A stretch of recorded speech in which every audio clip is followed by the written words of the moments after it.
The mop hit the floor at 4:47 in the morning. Marcus Webb did not need an alarm. His body had been trained by 3 years of early mornings, 2 daughters who needed packed lunches before school, and a job that required him to be done, completely invisible, before the first executive badge beeped through the front door. He moved through the marble lobby of Meridian Global Partners the way water moves through a pipe, quietly, purposefully, without anyone noticing it was happening at all. The building had 32 floors. Marcus was responsible for the ground floor, the 2 conference wings on the 3rd floor, and the executive corridor on the 11th. He had memorized every corner of all of them. He knew which patch of tile near the south entrance always held a faint smell of cigarette smoke, no matter how many times he cleaned it. He knew the 3rd stall in the men's restroom on the 3rd floor had a handle that had to be jiggled twice, or it would keep running. He had reported it to maintenance 8 months ago. The handle still needed to be jiggled twice. He had stopped reporting it. Marcus Webb was 41 years old. He had a face that people sometimes looked at and then looked away from. Not because there was anything wrong with it, but because it held something they could not immediately name. A kind of settled sadness. The sort of expression a man gets when he has carried something heavy for so long that the weight has simply become part of his posture. He wore his Navy uniform without complaint. He kept his cart organized in a way that no one had asked him to. Spray bottles on the left, dry supplies on the right, the mop bucket rolling with one slightly squeaky wheel that he had learned to compensate for by angling slightly to the left. Little adaptations, small private systems. The architecture of a man who had learned to manage whatever he was given, without waiting for someone else to fix it. In the quiet of that lobby, at 4:47 in the morning, with the city outside still dark, and the building buzzing faintly with its own electrical breath, Marcus Webb was completely alone. And in that aloneness, something happened to his face. The settled sadness loosened a little. His shoulders dropped a fraction. He moved differently when no one was watching, less careful, more like himself, whatever that meant anymore. He plugged in his earphones and started a podcast in French. Not to study. He had long since moved past studying. He listened the way other people listened to music, for the pleasure of it, for the rhythm of another language filling his head while his hands worked. He had grown up in Lagos. His mother had been a schoolteacher who believed, with the certainty of someone who had seen what ignorance costs, that languages were the one thing no one could take from you. She had started him on English when he was 4. Yoruba was the language of the house, Igbo the language of his father's family. By the time Marcus was 12, he moved between all 3 without thinking, the way a person moves between rooms. By the time he left for university, he had added French, partly because of a professor he admired, partly because of a girl in his second-year class who laughed at his early attempts and made him determined to get it right. He had gotten it right. He had gotten all of them right. But none of that was the point now. The point now was the 3rd-floor conference wing, which had been used for a client dinner the previous evening, and had not been touched since. Marcus pulled his cart to the elevator, pressed the button with the side of his knuckle, a habit, because he had learned how many surfaces people touched without thinking, and rode up alone. The conference room was the usual situation. Half-empty glasses, a plate with 2 abandoned crackers and a smear of something that had once been a cheese spread. Someone had spilled coffee on the far end of the table and left a paper napkin on top of it, as if the napkin's presence was itself a solution. Marcus picked up the napkin. The stain underneath had dried into the wood. He worked. There was a particular rhythm to this kind of cleaning that Marcus had never tried to explain to anyone, because he had no one to explain it to. His brother was back in Lagos. His friends from university had scattered.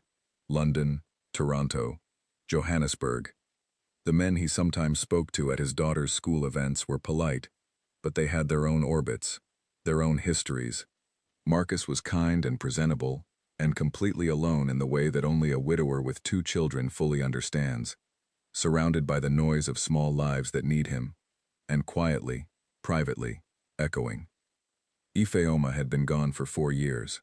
He did not let himself think about that at work. He had a system for that too. The conference room took 40 minutes. He stripped the tablecloth, wiped the surface twice, reset the chairs to the precise angle the building's facilities manual specified, something almost no one on the cleaning staff had ever read, but Marcus had.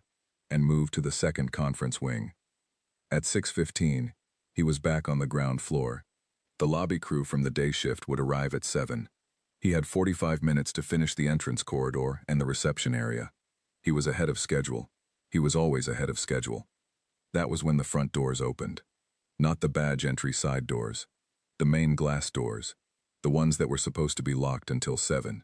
They opened because someone outside had knocked and the overnight security guard, a young man named Percy who was 2 months into the job and still learning which rules were enforced and which were merely written down, had buzzed them in without calling upstairs first. 4 men stepped into the lobby. They were dressed in work gear, heavy boots, company jackets with a logo Marcus did not immediately recognize.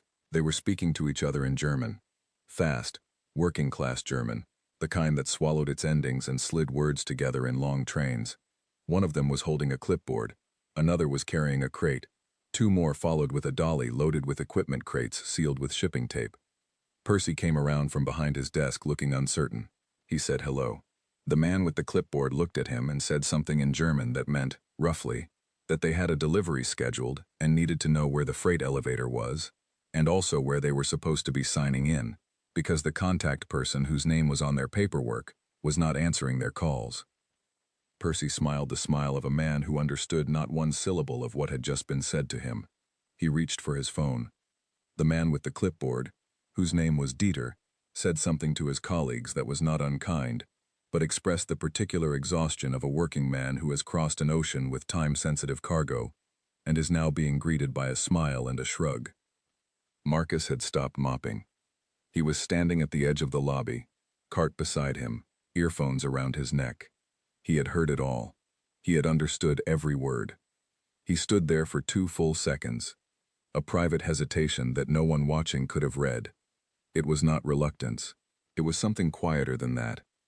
It was the half-second pause of a man who has learned, over many years, that stepping forward sometimes costs more than staying back.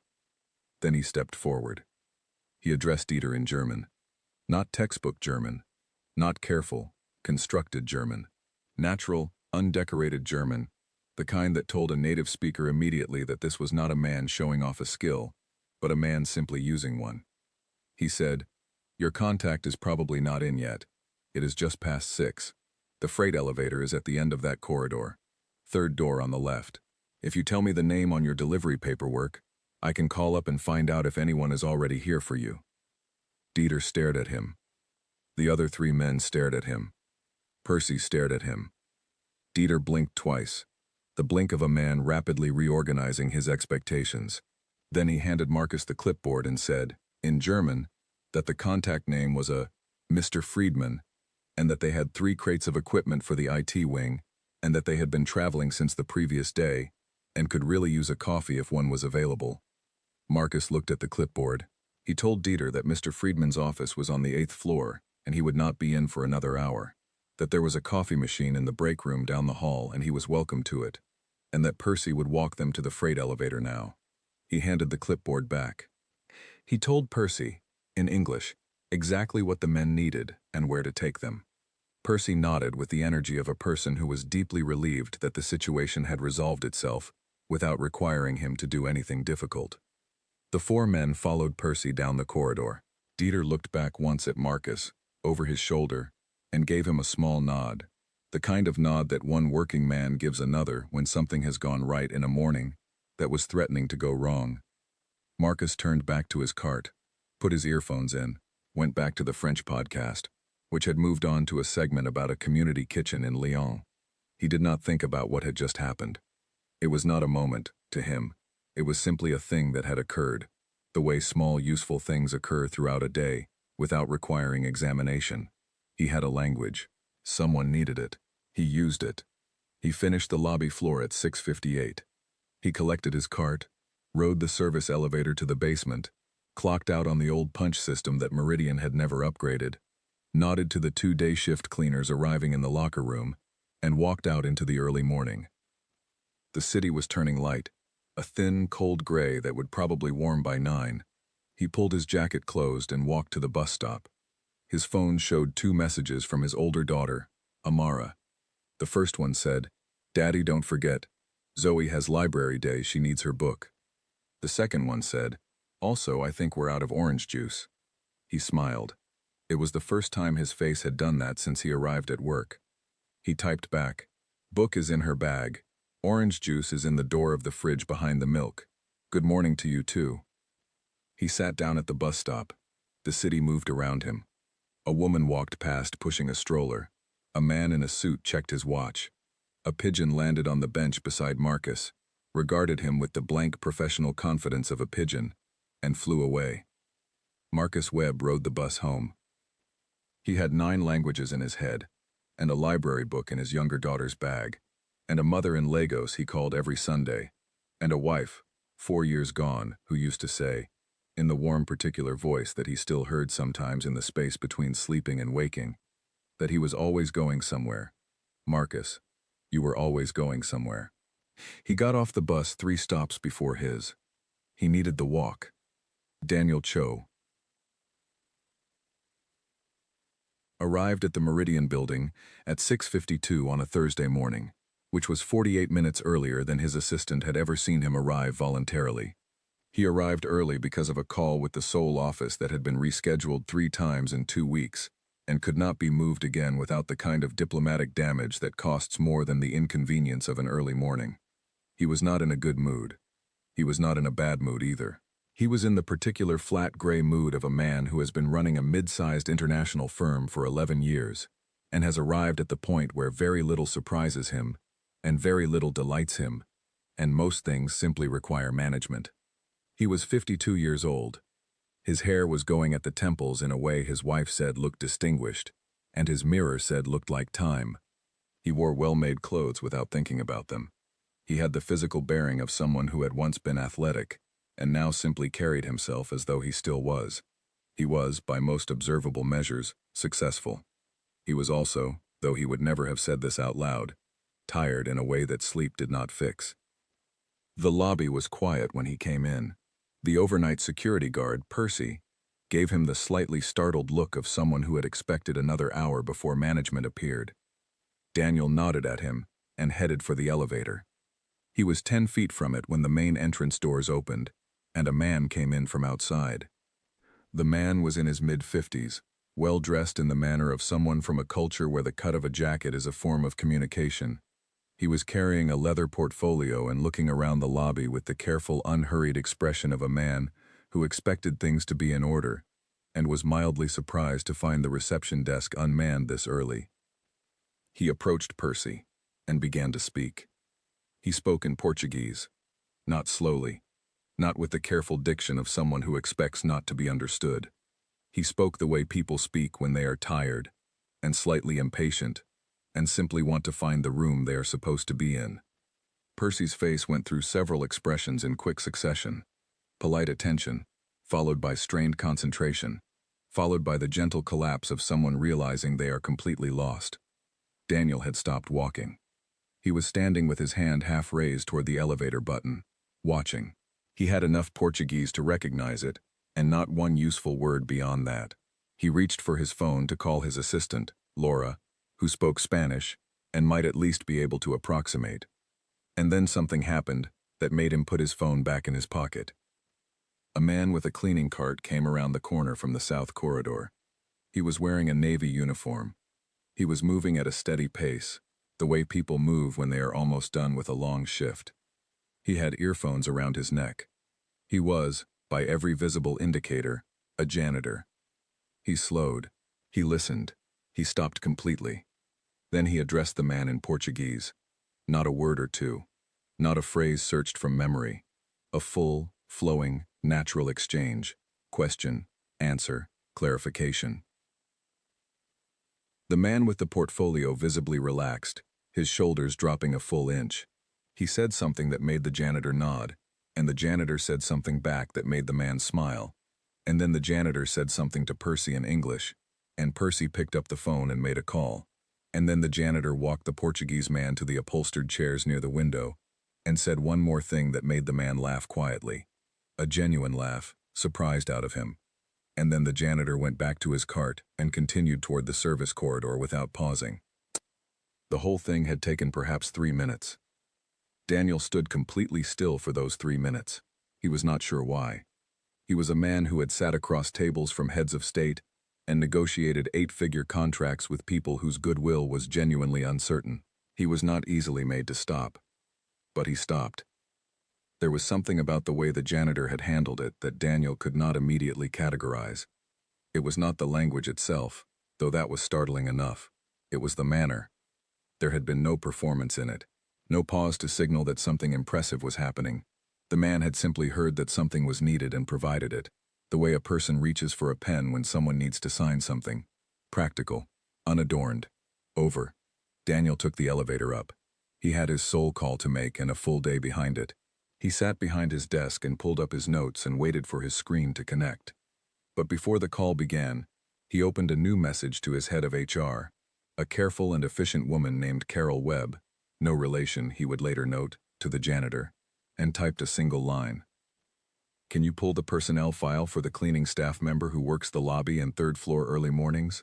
I don't have a name." He sent it. The soul call connected. He spent 50 minutes discussing supply chain restructuring with 3 people across a 12-hour time difference. He was focused and clear, and said the right things in the right order. But the back of his mind held the image of a man returning to his cart without ceremony. Earphones going back in, the morning continuing exactly as it had been. Carol's reply came in at 8:45, while Daniel was in his second meeting of the day. It said, "His name is Marcus Webb. I'll pull the full file. Do you want me to flag anything specific?" Daniel replied, "Everything." The file arrived in his inbox just before noon. He did not open it until 2 o'clock, when his assistant finally got him 20 minutes between calls. He read it standing at his window, looking out at the city below, a cup of coffee going cold on his desk. Marcus Emeka Webb, born in Lagos, Nigeria, immigrated at 27 on a student visa, had enrolled in a master's program in applied linguistics at a university in Chicago. The program was listed as incomplete. The file noted, in the flat language of administrative forms, that he had withdrawn in his second year due to personal circumstances. Listed languages, from a prior employment record at a translation and interpretation firm, where he had worked briefly 6 years ago: English, Igbo, Yoruba, German, French, Portuguese, Mandarin, Spanish, Arabic. Daniel counted them. 9. He read that line again, not because he had misread it, but because the number needed a moment to settle into the proper shape of reality. A man with 9 languages was mopping his lobby floors. He kept reading. Widowed. His wife's name was listed in a benefits form update dated 4 years ago. 2 daughters, Amara and Zoe. Current emergency contact was a brother in Lagos. Daniel set the file down. He stood at the window for a while. The city went about its business 30 floors below him. He thought about the 3 deals his international team had lost or delayed in the past 18 months due to communication failures. He thought about the external translation firm, Meridian, currently paid a substantial monthly retainer to for client services. He thought about the board's most recent question about why the company's global expansion was slower than projected. Then he thought about a man returning earphones to his ears without a word and going back to work. He called Carol. He said, "I'd like to meet him. Not here, not formally. Just, I want to talk to him." Carol said, "I can set something up through facilities management. Should I tell him why?" Daniel thought about that. "No," he said. "Just ask if he has a few minutes on Monday morning before his shift ends." There was a pause on Carol's end. She had worked with Daniel for 6 years. She knew when to ask questions and when not to. This was a when not to. "I'll arrange it," she said. Daniel hung up. He picked up his coffee. It was cold. He drank it anyway and went back to work. The rest of Thursday passed. Friday passed. The weekend passed. Daniel took his wife to dinner on Saturday night, and she talked about their son's school play, and he listened and smiled, and was genuinely present, but some part of him was still at a window, with a file that ended at an incomplete master's degree, and a brother in Lagos as the only emergency contact. On Monday morning, Daniel arrived at 6:45. Carol had arranged for him to meet Marcus in the small break room on the 3rd floor at 7:15, after Marcus finished the conference wing. She had told Marcus only that someone from management wanted to check in about the facility's schedule. Vague enough to be true, specific enough not to alarm. Daniel made himself a cup of coffee and sat down at the break room table. He was wearing a good jacket and no tie. He had thought about that choice deliberately. At 7:14, the door opened. Marcus Webb came in still in his uniform. He had his cart parked outside. Daniel could see it through the small window in the door. Marcus looked at Daniel. He looked at the table. He did not look confused exactly, but something in his expression was measured in the careful way of a man who has learned to read a room before he commits to any particular response. Daniel stood up. He extended his hand. "Marcus, I'm Daniel Cho. I run the company." Marcus shook his hand. His grip was firm. His face was neutral. He said, "I know who you are." Daniel nodded. He gestured to the chair across from him. Marcus sat down, straight-backed, hands folded on the table in front of him. Not defensive, just contained. Daniel said, "I watched you on Thursday morning with the gentleman from the Riyadh group, and I heard about the German delivery team the week before." Marcus held his gaze and said nothing, waiting. Daniel said, "How many languages do you speak?" A pause. Not long, just enough to be real. Marcus said, 9. "Which ones?" Marcus listed them, the same flat, factual way he might list the floors he was responsible for. English, Igbo, Yoruba, German, French, Portuguese, Mandarin, Spanish, Arabic. Daniel nodded after each one. When Marcus finished, Daniel said, "Your personnel file says you were studying linguistics, that you didn't finish." "That's correct," Marcus said. "Can I ask why?" Something moved across Marcus's face. Not much. A slight adjustment. He said, "My wife got sick. She passed 4 years ago. I had 2 daughters who needed things to be stable. This job was stable." He said it without any apparent request for sympathy. Just fact. Sequence. Here is what happened. Here is what I did. The same matter-of-fact economy he brought to everything else.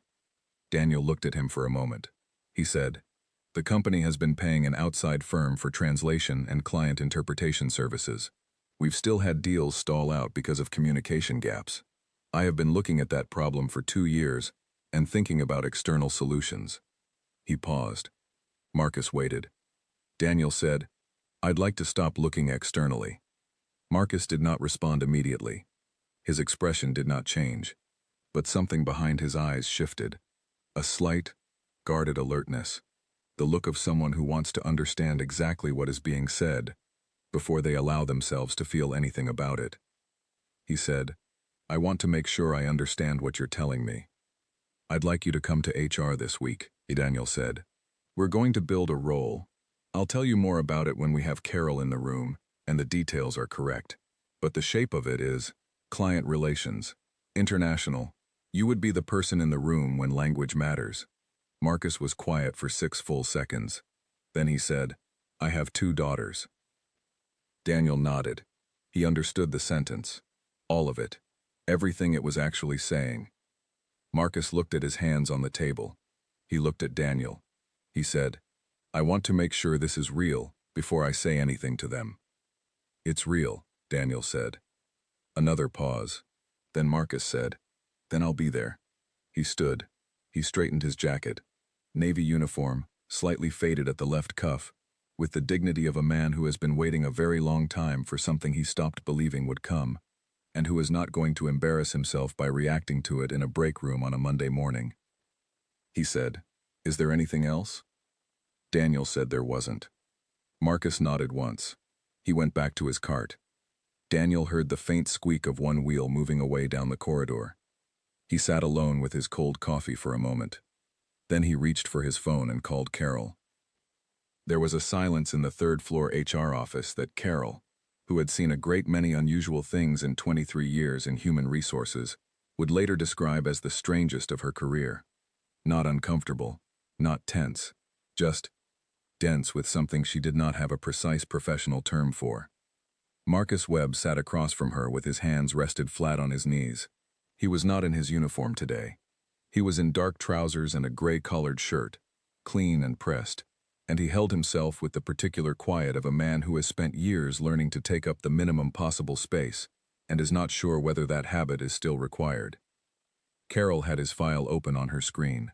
She also had a new document open beside it, a draft role description that she and Daniel had built over the previous 72 hours, carefully and without rushing, because Daniel had been clear that this needed to be done correctly. She said, "Before we go through the specifics, I just want to ask, are you comfortable? Do you want water? Coffee?" Marcus said he was fine. He said it the way people say it when they mean it. Carol looked at her screen. She said, "Marcus, what I am going to describe to you is not a token gesture. It is not a lateral move. It is a significant restructuring of responsibilities in this company that the CEO believes you are the right person to fill. I want to be direct about that." Marcus nodded. He did not say anything. She pulled up the role description. Director of Global Client Relations. She walked him through it, the duties, the scope, the international client portfolio, the collaboration with the sales and partnerships team, the expectation of travel. As she spoke, she watched his face. It was controlled, but not completely. There were small things. A slight tightening around the eyes when she mentioned the salary figure. A slow exhale when she got to the part about tuition reimbursement. She said, "The company will cover the remainder of your master's program, fully, at whatever schedule works around your responsibilities here and your family." Marcus said, "My daughters are 9 and 6. Carol said, "We know. The role includes flexibility provisions. We've drafted those in. You'd see them on page 4. He turned to page 4. He read it. He read it the way he did everything, completely, without rushing. When he looked up, he said, "Who else knows about this?" Carol said, "Right now, myself, the CEO, and the head of our partnerships division, Owen Grant, who will be your direct collaborator. The broader announcement depends on you." Marcus said, "What kind of announcement?" Carol said, "Daniel wants to introduce you at the all-hands on Monday. Not to make a spectacle of it. He wants to explain the business reasoning, which is real and significant, and introduce you in your new capacity." Marcus looked out the window. The city was gray, with the particular gray of a November morning that had not decided what it wanted to be. He looked at it for a moment. Then he looked back at Carol and said, "I want to talk to my daughters first." Carol said, "Of course." He said, "And I want to call my brother." She said, "Take the time you need. Nothing is announced without your agreement." He picked up the document from the desk. He held it in both hands and looked at the top page. The title of the role was there in clean black print. He read it once. He put it down. He said, "Can I keep this copy?" Carol said yes. He folded it. Not carelessly, carefully, in thirds, the way a person folds something they intend to put in a shirt pocket and carry home.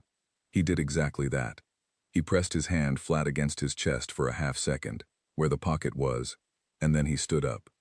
He shook Carol's hand. He said, "I'll have an answer by Wednesday." She said, "We'll be here." He left.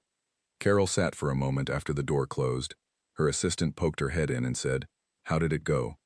Carol thought about the folded document, the hand pressed against the pocket, the voice that had not wavered once. She said, "Fine. Everything went fine." Her assistant clearly wanted more than that. Carol did not have more than that in any language that her assistant would fully understand. She closed the file on her screen and opened her next task, and the day moved forward, as days do. Marcus called his brother Edmund that evening.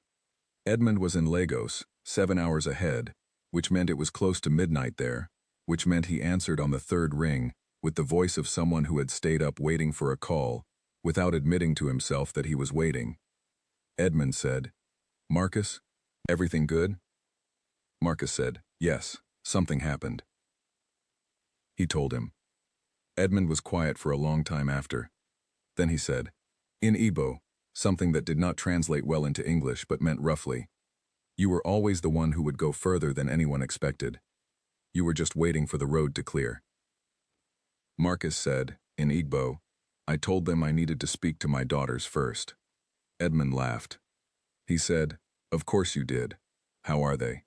Marcus said, "Amara has a history presentation on Friday. Zoe lost another tooth and wants to negotiate the rate. Edmund laughed again.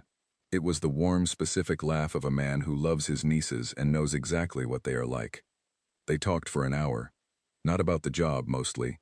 About their mother, who was 70, and still taught one English class a week at the local school, because she said idle hands were for people with no imagination. About the rains in Lagos. About a childhood memory Edmund brought up of Marcus spending an entire summer reading a French dictionary for no reason that either of them could remember. For no reason, Edmund said. Just because you wanted to know. Marcus was quiet. Edmund said, "Call them Wednesday. I'll be up." Marcus said he would. He said goodnight. He sat for a while in the kitchen after he hung up, in the particular quiet of a house where two children are asleep, and every surface holds some evidence of them. A drawing on the refrigerator, a single pink sneaker near the back door, a permission slip on the counter that needed to be signed. He signed the permission slip. He put the pink sneaker by the front door where Zoe would find it. He looked at the drawing on the refrigerator, which Amara had made 3 weeks ago, and which showed, in confident if anatomically ambitious crayon, a picture of Marcus and the two girls labeled in Amara's 9-year-old handwriting, "Our family." He stood there looking at it for a while. Then he went to bed. He called his daughters from school the next afternoon, on their shared tablet during lunch. He had timed it that way deliberately. Neutral ground, not the breakfast table where they would have questions he might not be ready to answer in the 4 minutes between cereal and the school bus. The tablet screen showed Amara's face and half of Zoe's, because Zoe kept angling for a better position. Marcus said, "I have some news. Something at work changed. Something good." Amara, who at 9 had already developed the precise radar of a child who has learned to monitor her parents' emotional weather, said, "How good?" Marcus said, "Very good. I'm going to have a new job, at the same company but doing something different, something I'm better at." Zoe said, "Do you get to stop cleaning?" Marcus said, "Yes." Zoe said, "Good, because Kayla at school said her dad is a lawyer, and I want you to have a cool job too." Amara said, "What kind of job?" Marcus said, "I'll be the person who helps the company talk to people from other countries, because I speak their languages." Amara looked at him through the screen, with the unblinking evaluation that she had inherited directly from her mother. She said, "Did they finally figure out that you're smart?" Marcus did not answer immediately. He cleared his throat once. He said, "I think so." Amara said, "It took them long enough." He laughed. It was sudden and real, and Zoe laughed too, without knowing why. And for a moment, the three of them were just laughing in the particular disorganized way of people who are happy and do not need to explain it. He called Carol on Wednesday morning and said yes. She said, "Welcome aboard, Marcus," in the truest sense. He said, "Thank you. I'll see you Monday." He went to his Thursday morning shift, his last scheduled early morning on the ground floor. He cleaned the lobby the way he always had. He wiped the conference tables.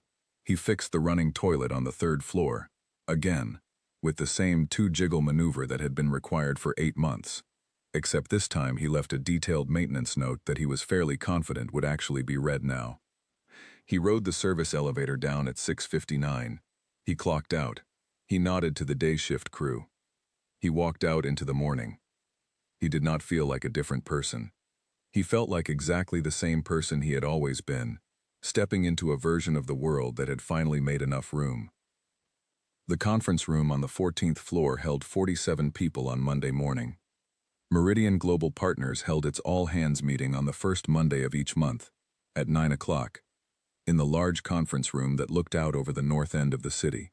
It was a meeting that most of the staff attended with the particular energy of people who have learned that these meetings run exactly 40 minutes and generally contain nothing that could not have been an email.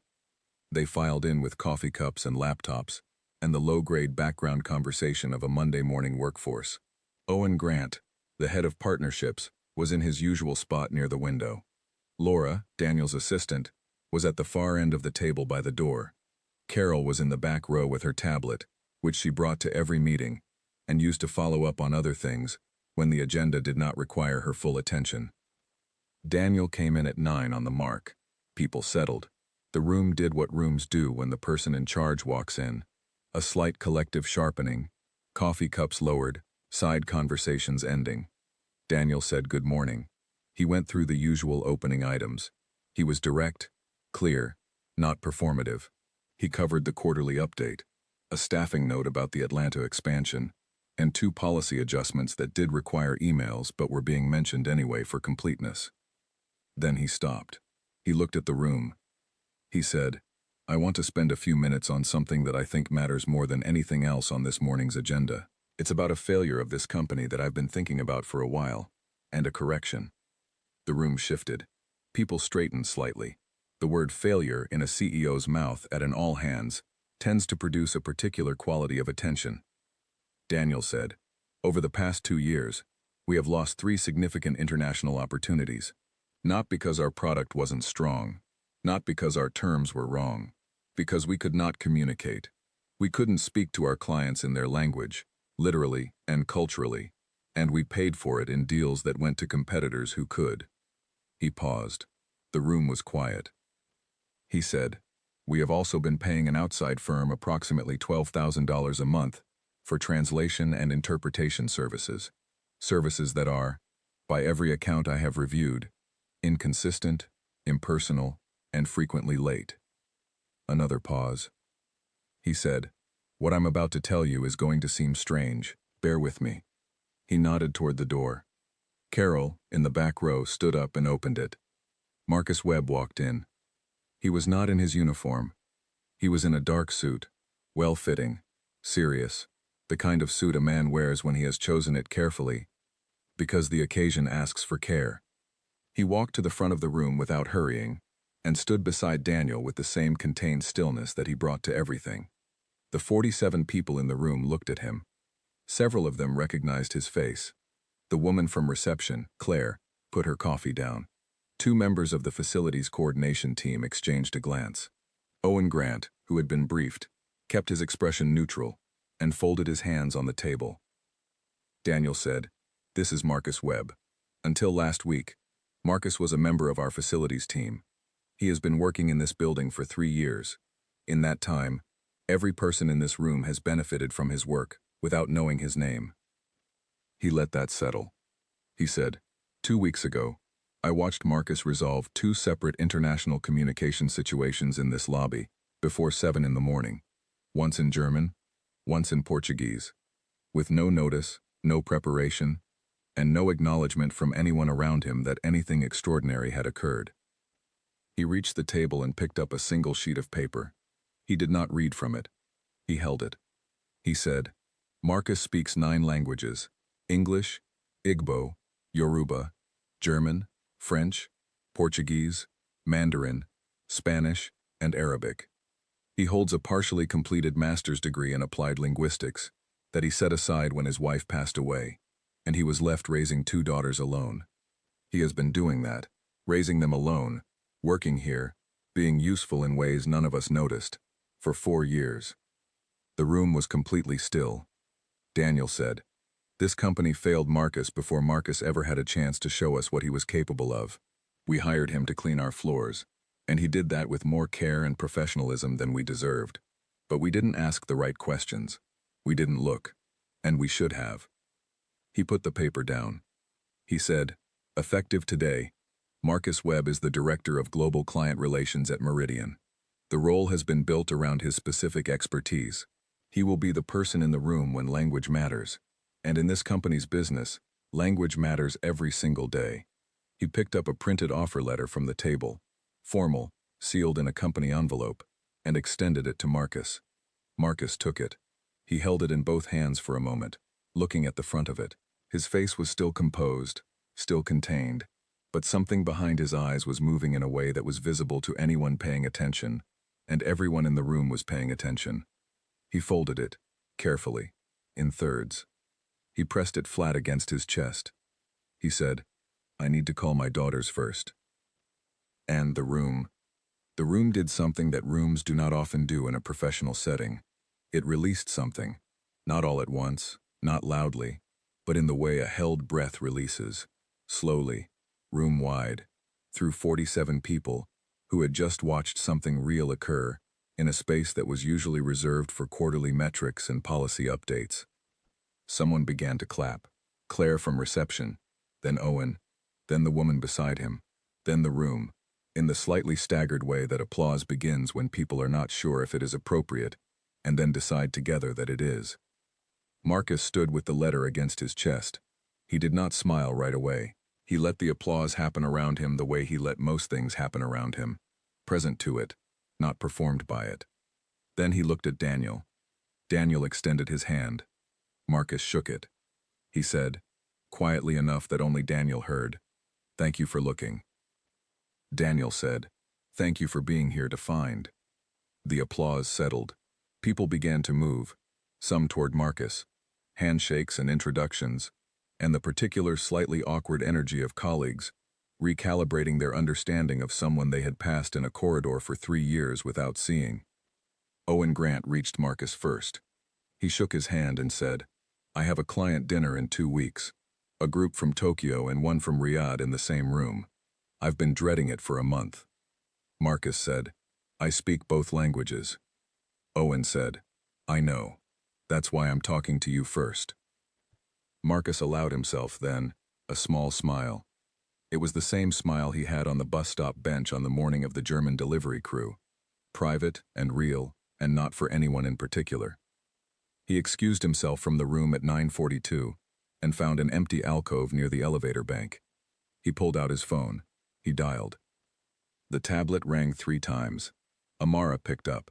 She was in the school cafeteria, which meant lunch had started. Zoe's face appeared beside her immediately, which meant she had been waiting. Amara said, "Dad? Are you okay? You never call at lunch." Marcus said, "I'm okay. I just wanted to tell you. It happened. It's real. It's done." Amara said nothing for a second. Then, "Did people clap?" Marcus said, "Yes." Zoe said, "Did you cry?"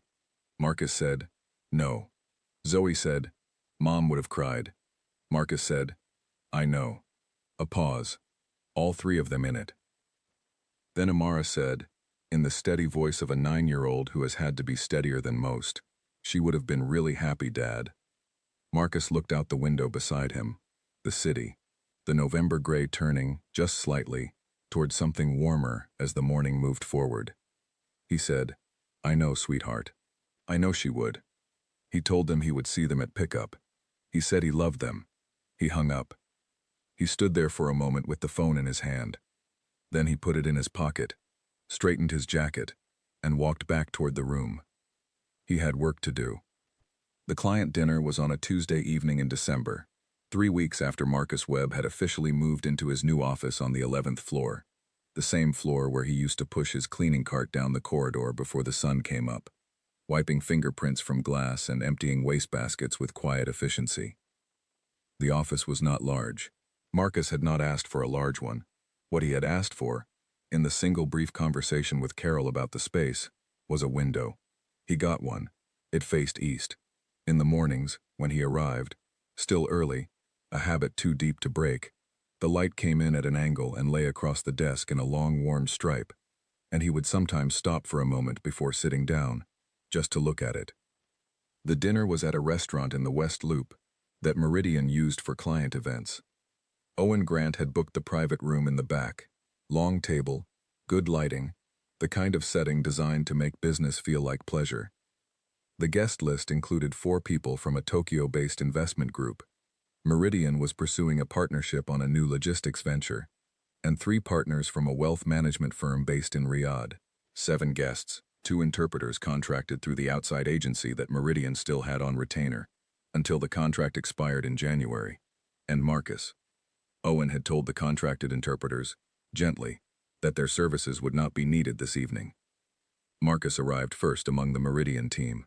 He checked in with the restaurant coordinator, confirmed the seating arrangement he had suggested to Owen the previous week, a deliberate alternation of Tokyo and Riyadh guests, rather than the instinctive grouping by delegation that most event coordinators defaulted to, and stood near the entrance of the private room in his dark suit, hands in his pockets, looking at the table. Owen came in 2 minutes later. He looked at the arrangement. He said, "You changed the seating." Marcus said, "I did. Owen said. Why? Marcus said, because if you seat them by group, they talk to each other, and not to us, and not to each other. If you alternate them, the conversation has to cross. That's where the relationship is. Owen looked at the table for a moment. He said, how do you know that?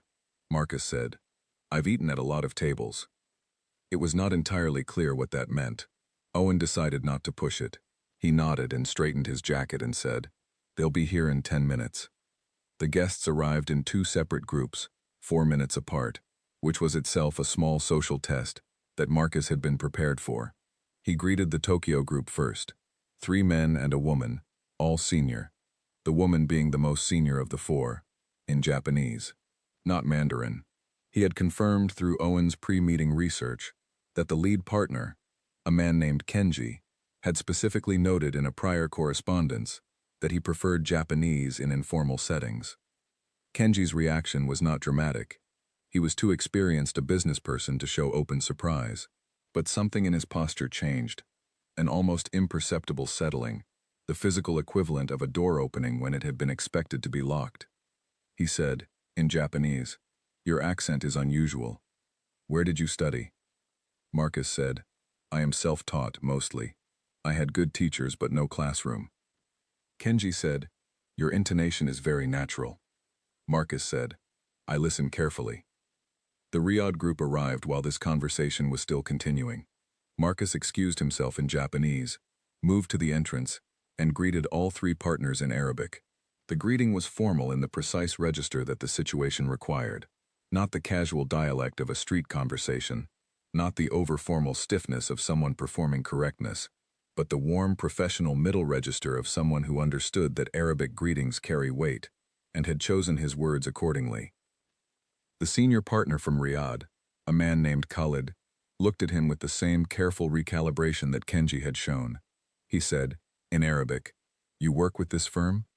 Marcus said, I am the Director of Global Client Relations. I am glad you are here. Khalid said, you are the first person from this firm who has said that to me in Arabic. Marcus said, I hope I am not the last. Owen watched all of this from a distance of 10 feet, understanding none of the specific words and all of the general meaning. He saw the table settle. He saw the guests begin to look at one another across the seating arrangement, rather than inward toward their own groups.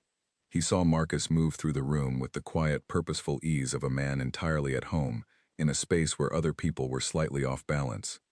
The dinner lasted 3 hours. Marcus did not translate word for word, the mechanical relay of an interpreter with a headset. He facilitated. He found the moments when a comment from the Tokyo side had a counterpart in the Riyadh side's experience and drew the thread between them.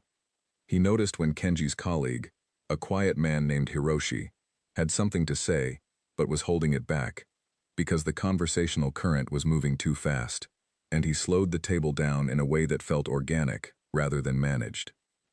At one point, near the end of the main course, Khalid said something in Arabic that was half joke and half observation, the kind of remark that lands perfectly in its original language and dies in translation. Marcus translated it to Japanese first, then to English for Owen, adjusting the framing each time so that what arrived in each language was the same essential warmth that had left the original. All 3 tables, the Riyadh side, the Tokyo side, and the Meridian side, laughed at once.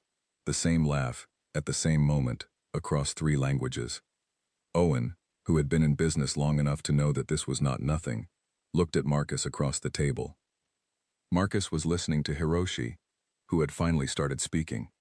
At the end of the evening, as coats were being collected and cars were being arranged, Khalid took Owen aside. He spoke in English, which he was perfectly capable of. He said, the man you brought tonight, Marcus, he changed something. Owen said, I know.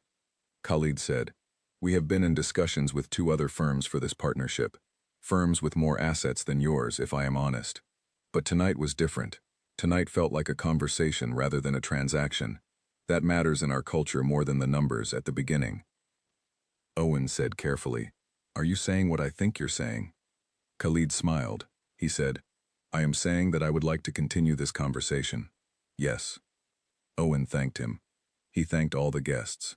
He stood at the door of the restaurant as the cars pulled away and waited until the last one turned the corner. Then he turned to Marcus, who was standing beside him with his coat on, watching the street. Owen said, "Khalid told me we're back in the running. Seriously back." Marcus said, "I know. He said as much to me before he left." Owen stared at him. "In Arabic?" "Yes." A pause. Owen said, "What exactly did he say?" Marcus said, "He said that he had been looking for a firm that understood that business is conducted between people, not between companies, and that this was the first dinner in 2 years where he felt like the people across the table were actually in the room with him." Owen was quiet for a moment. Then he said, That's actually what Daniel said in the all hands. Almost exactly."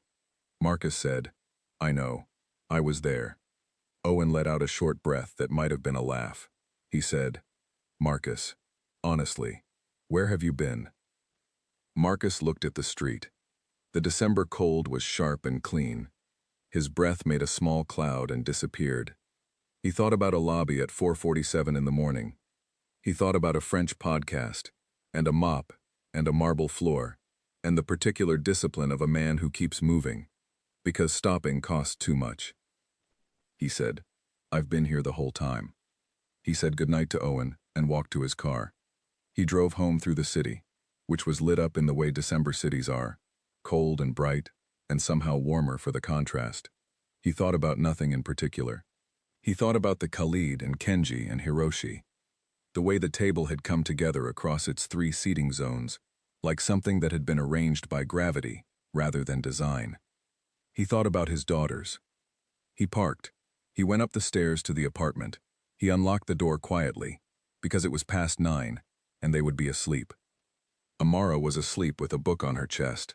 Zoe had one shoe on, which was a thing she did with some frequency, as though she had gotten halfway through undressing and simply lost interest in the project. Marcus took the shoe off. He put the book on the nightstand. He turned off the hall light. He stood in the kitchen. The permission slips were gone from the counter. He had cleared that habit weeks ago, now that he had a schedule with reasonable hours. Amara's drawing was still on the refrigerator. He had not moved it, and did not intend to. He poured a glass of water. He stood at the window. The city outside was doing what cities do at night, which is to say it was continuing without pause or apology, lit from within, full of people he would never know. He thought about Ephioma, not in the sharp particular way that sometimes arrived without warning and left him standing in a room not knowing how much time had passed. In a softer way, a conversation in his head way. He told her about the dinner. He told her about Khalid's car pulling away. He told her what Hiroshi had said, in the quiet, careful voice of a man who had things he had been keeping to himself for too long. She would have had something exact and correct to say about all of it. She always had. She had the gift of knowing which thing was the real thing, in any situation, and going directly to it without the surrounding noise. He thought she would have said, "You see, you were always going to get there. I just couldn't wait long enough to see it happen." He finished his water. He rinsed the glass. He turned off the kitchen light. He went to bed. In the morning, he woke before his alarm. He made coffee. He made the girls' lunches. He put Zoe's shoe back by the front door, where she would definitely not look for it, and would definitely call for him in a panic, and he would point, and she would say, "Oh," as though this were a surprise. He drove them to school. Amara reminded him about her history presentation, which he had not forgotten. Zoe said she wanted waffles for dinner. He said that was manageable. She said she wanted them shaped like animals. He said that was not manageable, but he would do his best. He dropped them at the entrance. Amara got out with the practice speed of a 9-year-old who has decided that being seen, being dropped off by a parent, is a social risk to be minimized. Zoe waved at him from the door. A big, full-arm wave, completely unself-conscious, the wave of a person who has never once worried about being seen loving the people she loves. He waved back. He drove to work. He arrived at the Meridian building at 7:45. He badged in through the front entrance. The same front entrance he had pushed a cart through for 3 years. Percy was on the desk. Percy saw him, and nodded with the specific nod of someone who has reorganized their understanding of another person. and is still slightly working through it. Marcus nodded back. He crossed the lobby. He rode the elevator to the 11th floor. He walked down the corridor to his office, past the conference wing he had cleaned every morning, past the executive bathroom he had stocked with paper towels more times than he could count, past the window at the end of the hall that let in the morning light in a long stripe. He unlocked his door. He sat down at his desk. He opened his laptop. He had a call in 40 minutes with a client group from Nairobi. He had emails from Owen with 3 new partnership inquiries, all international, all requiring the particular kind of careful cultural navigation that could not be managed by a translation firm on a monthly retainer. He answered 2 of the emails. He reviewed the notes from the Tokyo group that had arrived the previous evening. He made a small handwritten note on the pad beside his keyboard, a habit his daughter Amara said was old-fashioned and his daughter Zoe said was cool, and whose opinion he had not entirely decided between.